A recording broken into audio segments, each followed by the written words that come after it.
नमो तस् भगवतो अरहतो सम्मा संबुद्धस्। धम्मपद अपमादवग्गो अपमादेन मधवा देवाना सेट्टतंगतो अपमादम पसंसंति पमादो गर्हितो सदा। अप्रमादी आलस्य रहित होने के कारण इंद्र देवताओं में श्रेष्ठ बना, इसीलिए सभी अप्रमाद की प्रशंसा करते हैं और प्रमाद की सदा निंदा होती है। एक बार लिच्छवी कुमार महाली शास्ता का प्रवचन सुनने गया। वे उस समय वैशाली के कूटागार विहार में उपदेश दे रहे थे। वे शक्र अर्थात इंद्र पर प्रवचन दे रहे थे। उन्होंने इंद्र के गुणों का बहुत ही भव्य ढंग से वर्णन किया। महाली यह सब सुन रहा था।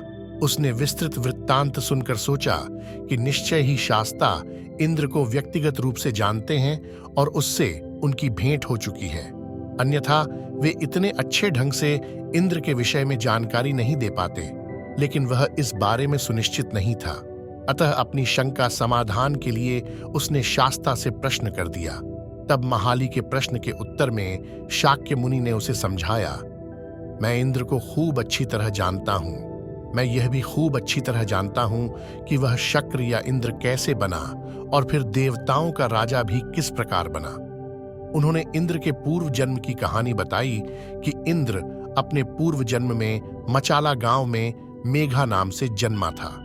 युवक मेघा अपने मित्रों के साथ भवन एवं सड़क निर्माण का काम करता था। उसने प्रण लिया था कि वह जीवन पर्यंत 7 नियमों का निश्चय ही पालन करेगा, जिसमें पहला है माता पिता की सेवा करेगा, दूसरा बड़ों की इज्जत करेगा, उन्हें सम्मान देगा, तीसरा मधुर वाणी बोलेगा, चौथा चुगली नहीं करेगा, पांचवा व्यवहार में कभी भी अशोभनीय आचरण नहीं करेगा, छठा सदा सच बोलेगा, सातवां अपने क्रोध पर सदैव काबू रखेगा।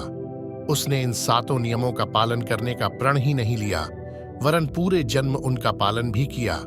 अपने इन्हीं शुभ कर्मों के कारण अगले जन्म में वह देवताओं का राजा इंद्र बन पाया।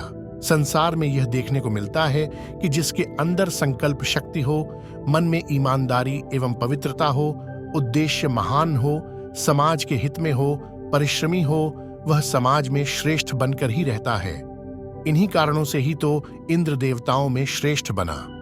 बौद्ध धर्म जगत को 6 योनियों में बांटते हैं।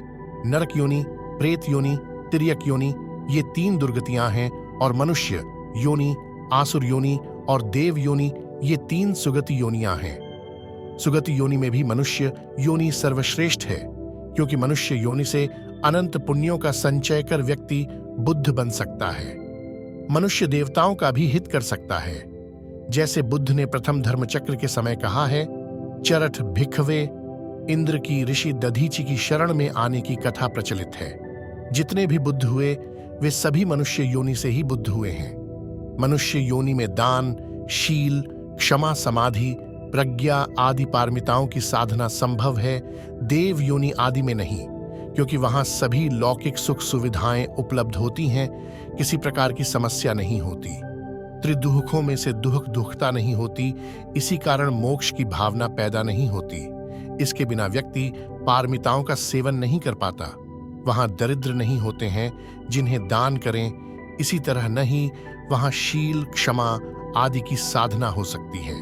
पार्थिव रूप से देवलोक मनुष्य लोक से उच्चतर प्रतीत होता है, लेकिन बुद्धत्व की प्राप्ति में वह बाधक है। जब देवलोक में भोग का कर्म समाप्त हो जाता है, तब उसे पुनः अन्य सांसारिक योनियों में पैदा होना पड़ता है। अतः बौद्ध साधक देव योनि की कामना नहीं करता, क्योंकि वह भी संसार के अंदर ही है। वह परम पद की प्राप्ति के लिए मनुष्य जन्म की कामना कर इस योनि में अप्रमाद पूर्वक शील, समाधि, प्रज्ञा की साधना कर निर्वाण पद को प्राप्त करना चाहता है। अतः लौकिक और लोकोत्तर विकास के लिए अप्रमाद अनिवार्य है। अप्रमाद का अभिप्राय क्लेश रहित उद्यम करना है। सामान्य लौकिक उपलब्धि के लिए किए जाने वाले प्रयास को अप्रमाद नहीं कहा जाता। नमो बुद्धाय।